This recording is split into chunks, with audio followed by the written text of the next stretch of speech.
My name is Jenna, a girl from Nevada. If you ask me how my life has been, I will say it has been a long journey with ups and downs, tears and joys. But what I am most proud of is that no matter how difficult it is, I have always been resilient to become the person I want to be.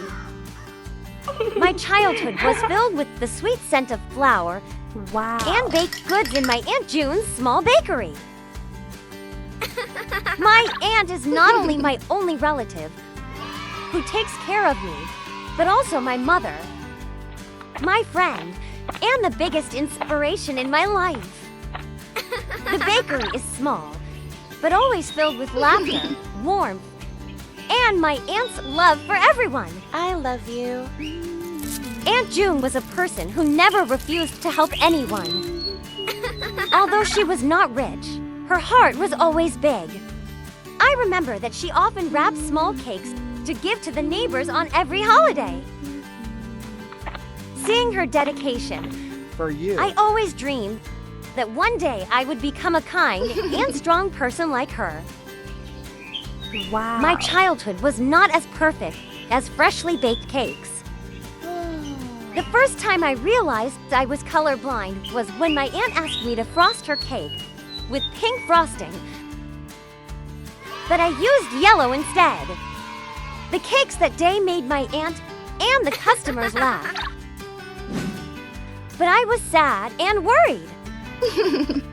I was afraid that I would not be able to help my aunt in the bakery, the place I loved the most. But Aunt June didn't scold me. Instead, she labeled all the ingredients and tools in the shop with color codes, making it easy for me to distinguish. She smiled and said, Nothing is impossible, Jenna. Just try, everything will become easier. From that moment, I understood that love and patience can overcome all shortcomings. In the following days, I tried to learn to work with my abilities. Wow. And the difficulties gradually became the motivation for me to move forward. My happiness did not last long.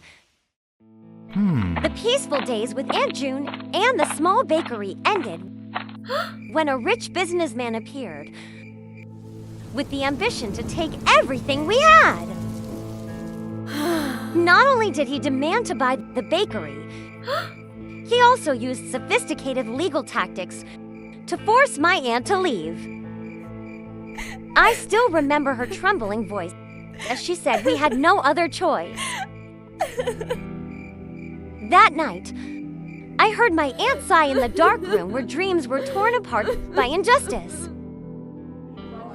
We left town with memories in our hearts, starting from scratch in the big city. Life was tough in the new place. My aunt worked at a small grocery store, and I struggled to adapt to the new environment. Every night, when my aunt returned with tired shoulders and a forced smile, I became more determined that one day I would regain everything we had lost. It was here that I met Peter, our landlady's son. He was a strange and withdrawn boy. Peter rarely spoke, always keeping his distance from people, but I noticed the loneliness in his eyes. One day, I saw Peter being bullied by some kids at school. I couldn't stand by and watch, so I went to help him. Although Peter was shy at first, we gradually became friends. He was my first friend in this strange place, and our relationship brought warmth during difficult days. Peter was always there for me, protecting me whenever I was in trouble.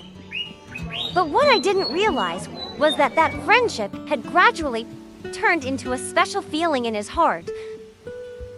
A feeling that I never expected and didn't know how to respond to. My life changed completely when I met James, He was different, mysterious, and had an inexplicable attraction. Behind his cold exterior was a warm heart and a quiet concern for me. James was not only someone I trusted, but also someone who helped me look back at myself, taught me how to be stronger in the face of difficulties.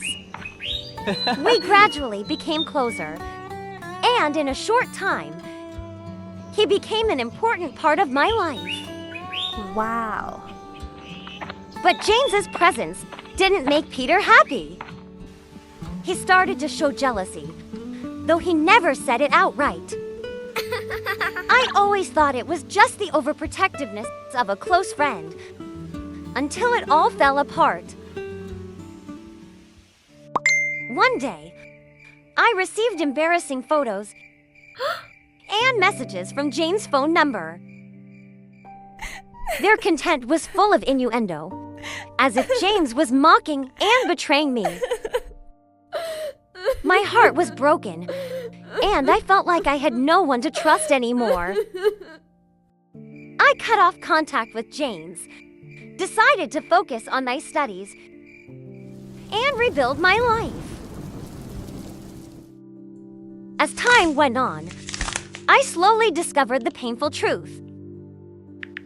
It was Peter, who I considered my best friend, who stole James' phone and made it all up. He created fake photos and messages to break me up with James because he couldn't accept that I loved someone else.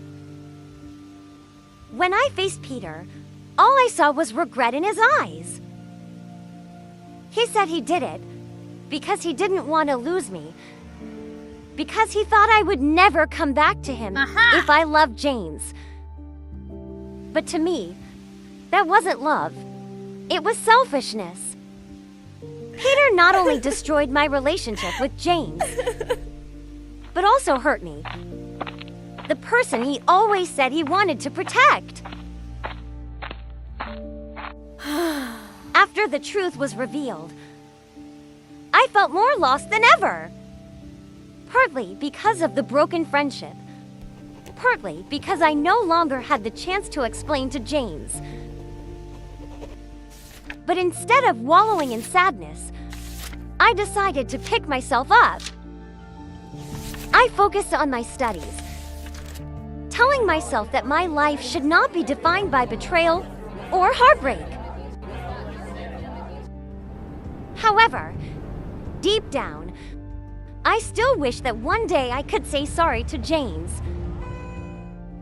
He is not only the person I love, but also the person who helped me grow up and realize my own worth.